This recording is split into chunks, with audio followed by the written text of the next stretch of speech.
Elhamdülillahi Rabbil alemin. Vessalatu vesselamu ala Rasulih Muhammedin ve ala alihi ve ashabihi ecma'in. Ve eşhedü en la ilahe illallah vahdehu la şerike leh. Ve eşhedü enne Muhammeden abduhu ve rasuluh. Bütün alemlerini, bütün dünyalarını yoktan var etişi Allah subhanahu wa ta'ala hamd biz bulsun. İki dünyaya rahmet bulacağımız Peygamberimiz sallallahu aleyhi ve sellem'e көңіл төләбен шыққан саба шайфарыбыз иришсін. Ham bu izgi cimğa günlərində cimğa namazlarına jıyılğan barsa din qardaşlarımızga Allah'tan rahmetleri bulsun.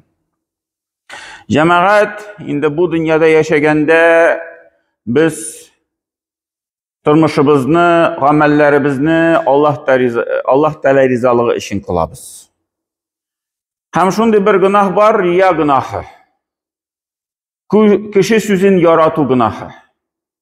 Kişi bir izgilik kıla, bir yaxşılık kıla, lakin Allah Teala rizalığı için, kişi sözü için. Ne kişi meni maqtar miken, kişi meni tunda nese eytir miken, şul kişi sözün qaygırtıp, kişi izgilikler kıla. Hamına bu riya günahı büyük xatar günah cemaat. Şul kişinin ameline kirede, asılda Allah Teala rizalığı için başlıyor işini. Onları şulay vesvesesine, şeytanın vesvesesine legip, mene şunday bir fikirge kuşe. Kişi sözü nişik eytirmiken, nese maqtar miken deyip. Lakin cemaat tağın bir yak var, biz ki koy bir vakitlarda amellerimizni kaldırabız, kişi sözünden korkup. Mene ul yak dürüst miken, yok miken? Mene amel kılganda kişi sözüne kararga kirek miken, yok miken? Hem cemaat mında indi kararga kirek, şul anın neticesine hem indi nesege ul bizni alıp bara. Peygamberimizin sallallahu aleyhi ve sellem ul yaktan şunday bir sözü var. Dürüstlükte de helal aşıklangan. Hem dürüstlükte de haram da aşıklangan. Aşık ettirip kürüne. Ve beynehuma muştebihat. Lakin de şul helal bilen haram arasında şikli ameller vardı. Hem küp kişi de o şik amellerin bilmişe kaladı. فَمَنْ اِتَّقَى شُبُحَاتِ اِسْتَبْرَأَ لِدِينِهِ وَعِرْضِهِ. Hem kim de şu şikli işlerini, amellerini kaldırsa, özünün dinin hem özünün namusun saklap kaladı. Menamında dini diyen söz anlaşıla. Din diyen söz. Biz indi şu şikli işe kirmişe, haramga kirmiyiz diyen söz. Lakin namusunu saklav diyen nindi manada? Cemaat, mında indi şu şarhlarda, şu hadislerin şarhında aytalar kişi sözünden deyip. Tigi şikli işe kişi kirmi, kişi sözü bulmasın. Kişi benim turunda naşarlık etmesin. Benim turunda naşar uylamasın. Bar şundi mesela işler, koyslar belki haram da tügül, belki helal de, lakin eğer de kişi ul işe kirişse, onun turunda bir naşar fikir yirtirge mümkünler. Mesela bizning şehirde var kibitler, koya şu arakı, şu xamir içimliklerini satatırgan kibitler. Lakin anda var, nese satuda, helal eybirler de satuda var. Anda soklar mı şundi eybirler. Hem anda belki ul arzanırak da, bütün kibitlerge koraganda. Hem kişi şu kibitke kirse, mesela, şu sok alır için, şu kibitten çıkkanda paketini tutup, anı kimdir körüp ala, tanışı. Mında yazılgan, şu işimlikler satatırgan kibit. Hem kişi çıkıp barganda, anın turunda kişi uyluy koralı bu nesi algan miken deyip anda. Dürüstten de tiye kişiden aşağı uylarga tiyiş tügel. Bu tiye kişinin cevaplığı. Lakin cemaat bu kişinin de cevaplığı var. şul şikli urunga kirgen işin. Anın misalı Peygamberimiz sallallahu aleyhi ve sellem şulay meşitte Ramazan vakitinde iktikafta bulganda indi anın yanına hatınları kileydi, rizq kitireydi. Hem şulay hatının zatıp çıkkanda, uramda basıp durganda, meşit karşında hatınından sileşikende yanından iki sahabe ötüp baraydı. Şul iki sahabe Peygamberimiz sallallahu aleyhi ve sellem yanına ötüp barganda tanıdılar da hem yürülerin tizletip gittiler. Tizlek ötüp gitirge. Peygamberimiz sallallahu aleyhi ve sellem bularını tuktatıp tuttağız di, bu benim hatınım di Safiye. Dibe etti Peygamberimiz sallallahu aleyhi ve sellem. Hem bu indi iki sahabe etti Subhanallah ya Resulullah. Bizden tege bir ninci fikir de yok deyip hem şul Peygamber aytgan sözü alarga nişiktir tege ağırlık getirgen kebek buldu di. Hem de şunda Peygamberimiz sallallahu aleyhi ve sellem aytdı. Desikte di şeytan Adem balasının kan tamirine hatlı jitedi. Hemin korktum di o şeytan sizin ko'ngilingizga salmasın bir şikli aybir. Mening turunda bir shit xotin bilan siyashib turam deb. Nindir tege shunday bilmagan xotin bilan siyashib turam deb, shunday fikr bo'lmasin deb Peygamberimiz sallallohu alayhi vasallam mana kishi so'zidan tege saqlanib, mana u kishilarga shunday so'z aytdi. Butan bir misal cemaat şulay yo'q. Peygamberimiz sallallohu alayhi vasallam bir vaqt Fatima yanına kızına qonaqqa kirdi. Şulay Peygamberimiz kirib chiqaydi. Hem qarasa Fatima'nın qo'lida oltindan bilezik. Eri Ali bo'lak etgan ekan. Shunda Peygamberimiz sallallohu alayhi vasallam şu bilezikni ko'rdida nasa dedi? Ey qizim di, sen tilar edingmi di, kishilar Peygamberning qizi Fatima qo'lida tege jahannam kesagini yirta ekanligini aytularin. Tilar eding deb shu so'rov berdi-da, o'tirmisha aylanib chiqib ketdi. Shunda Fatima bu so'zni angladi-da, bilezagini soldi-da, chiqarib sotdi. Shu aqshaga oldi bir xotin qizni ham ozod etdi. Annar bu xabar Peygamberimiz sallallohu alayhi vasallamga erishdi. Peygamberimiz sallallohu alayhi vasallam nasa dedi? Elhamdülillahi, Allah Teala hamd sana bo'lsin di, qaysi di Fatimani jahannam o'tidan saqlab qoldi. Shul ish bo'yicha.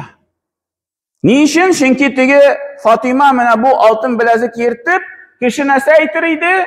Mana Muhammed Peygamber bulup, şul o'zining tuvanlarin, o'zining qizlarin, balarin shunday tege bo'laklar bilan bo'lakli. Kishi so'rab turmay bittiga, qo'yan ol oltin bilezik kelib chiqdi. Erim bo'lak etdimi? Anda atisi bo'lak etdimi? Urladimi? Nechikmi? Kishi shunda o so'zni keltirib chiqara. Hem Peygamberimiz sallallohu alayhi vasallam şu sözünü aytdi Fatimaga. Saqlandi kishi so'zidan, kishi nashar aytuvidan. Şulay bir vaqt Peygamberimiz sallallohu alayhi vasallam Medine'de bulganda muhacirlar bilan ansarlar arasında bir qarşılık kelib chiqdi. Muhacirlar Mekke'den ko'chib kelgan kishilar, ansarlar indi Medine xalqi, musulmonlar. Hem qarşılık kelib chiqdi-da, bir saferde yolda bulganda şunda Abdullah ibn Ubay degan kishi bor edi, Medine'de şu munafiqlarning boshlig'i.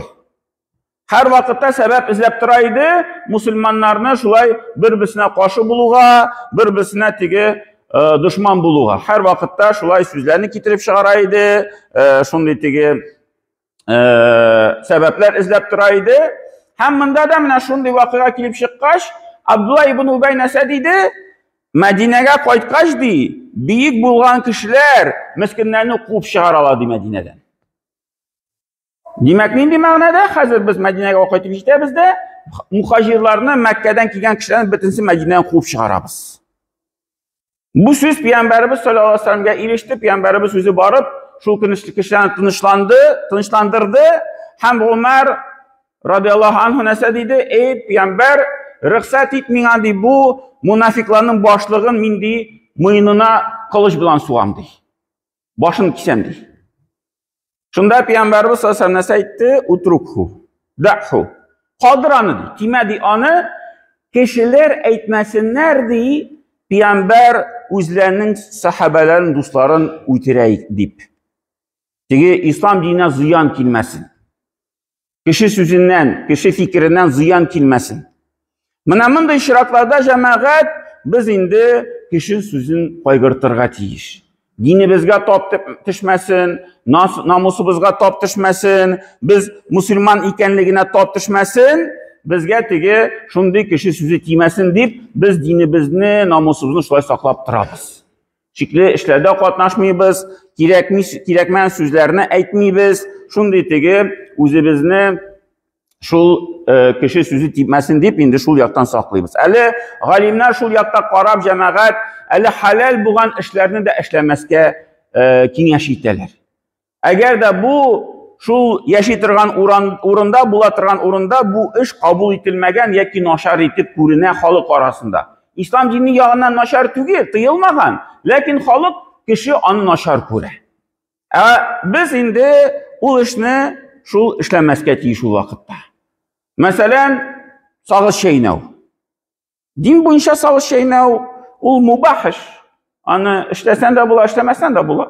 Lekin bu vaqtlarda bir uchrashuvda o'tirganda, bir kishilar bilan so'rashganda, shulay xalq orasida bo'lganda, sag'iz shaynav matur aybir tugil. Adabsizlik deb sanaladi. Shu yoqdan g'alimlar aytadilar, endi mana bu ishni ishlamasga kerak. Yoki bir qo'ydir bir yerga boramiz-da, bir ovulga masalan kelib tushdik-da, ovulda g'adat bor, ilkki g'adatda u butun joyda bor edi, hozir qo'y bir joylarda bor, qo'y bir joylarda yo'q. Masalan namozga kelganda uzun jingli pulmak bilan kiyirga. Eski kitoblarda yozilgan. Shaharda bek o'talmay, qo'y bir ovullarda o'tala. Agarda qisqa jingli pulmakda kelsang, masjidga, ondagi babaylar, ondagi imom senga zamishani yasay. Bulay kelirga kerakmi masjidga, uzun jingli pulmakda yeriga kerak deb, shunday bir kengash beradi. Agarda endi bu shul bir tubakda bir ovulda taralgan bir so'z bo'lsa, u vaqtda biz shul masjidni hurmat etib, shul jamoatni hurmat etib, kishi so'zi menga tegmasin deb, menga zamishani yasamasinlar deb, biz endi masalan shuni kiyib qo'yirga dirishroq bo'lar. Uzun jingli pulmakni. Yoki qo'y bir masjidlarda shulay kirganim bor, anda bütün tigi veshilqiga shunday bir shaponlar ilib qo'yganlar. Ham bizning masalan masjidda bor tubatay polkisi. Kirgan kishi bizda tubatay oladi kiya. U bizga endi bir xayrli ish deb ko'ramiz. Qo'y bir masjidlarda shu shapon kiyu ish shulay xayrli ish bo'lib turadi. Tubatayda kiyalar shaponni da shulay ko'p ittirib bir 20-25 shapon ilinib turadi. Ham biz kirdik-da birinchi topqir bu masjidga. Qaraymiz, bunda endi shulay shaponlar ilinib turadi. Qarasak, bütün bosgan kishilar shaponda tigi bosib turarlar. Shulay bir shaponni olamiz-da, kiyib qo'yamiz-da, bu endi xayrli ish bo'ladi. Tigi kishi so'zi menga tegmasin deb, shunday ma'noda. G'avratim qoplangan bo'lsin, shunday ishim diriz bo'lsin deb, endi agarda bu ish ishlansa yaxshi, shul yoqdan da g'alimlarning kengashlari bor, shul tigi kishi so'zidan saqlanar uchun, tigi kishi so'zi tegmasin uchun. Lekin jamoat bunda ikkinchi yog'i da bor. Mana kishi so'zidan qo'rqib, yoramay izgiliklarni qoldirarga. Mana u yog'ida bor, kishi so'zini qayg'irtib, kishi masalan namozlar o'qimay. Yoki masalan kishi so'zidan qo'rqib roza tutmay. Yoki masalan xotin qizlar kishi so'zidan qo'rqib yovliq kiymaylar. Kishi narsa aytirmikan deb. Mana bu vaqtda jamoat, mana bu ish albatta durust tugil. Hatto g'alimlar aytadilar, agarda kishi so'zidan qo'rqib bir nosharlikni qoldirsa da riyoning bir ilishi bo'lib turadi. Kishi bir nosharlikni ishlarga yig'indi da, qarasa kishi qarab turadi. Kishi ko'ra, to'xtali kishi ko'ra, qori, men bu ishni ishlamayman deb, shu ishni qoldirsa, savobi yo'q bu ishning jamoat. Niçin? Chunki Alloh taolo uchun qoldirmadi, kishi so'zi uchun qoldirdi. Ham tag'in da ko'proq xatarlik agarda shu izgiliklarni, farzlarni kişi sözünden korkup işlemese cemaat. Hem Peygamberimiz sallallahu aleyhi ve sellem anı turnasa deydi, kimdi Allah da rizalığın kişilerinin aşığı bilen izlesedi, o kişiden Allah da riza buladı, hem kişilerini rizalaştıradı.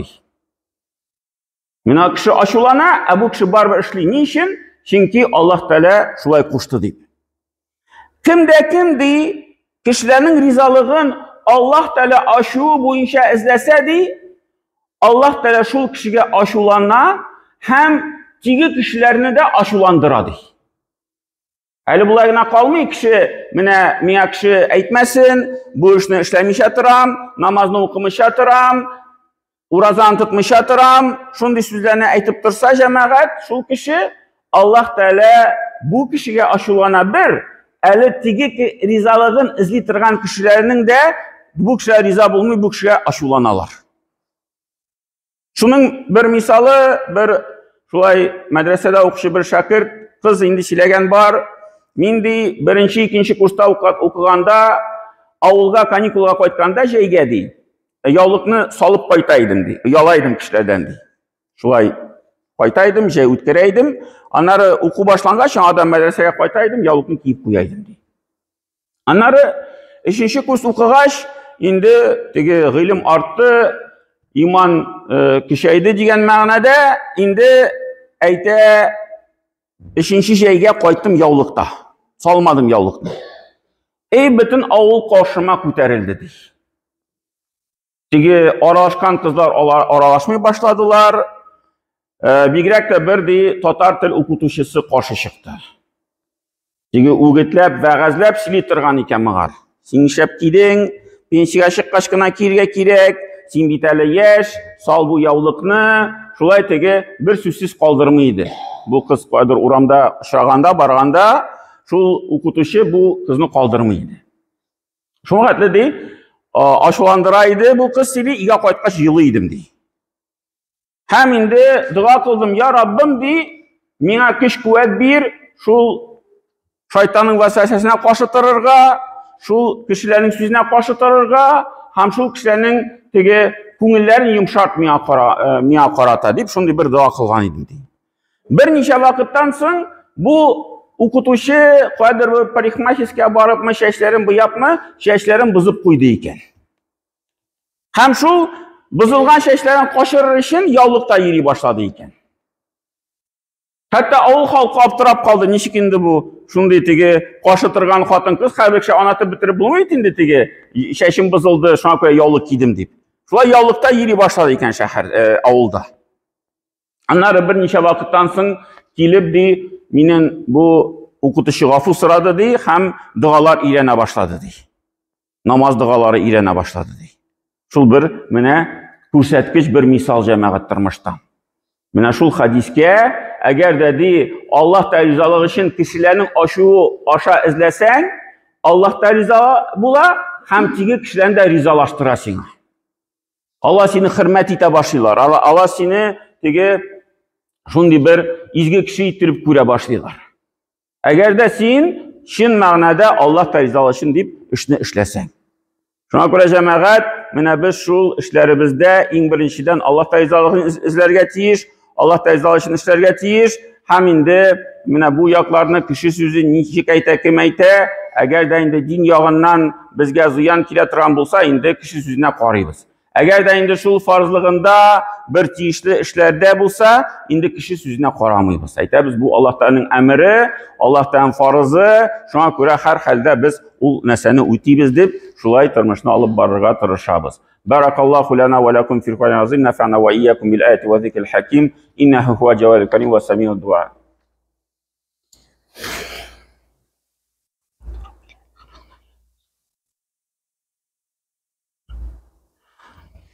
Bi rahmetike ya rahman.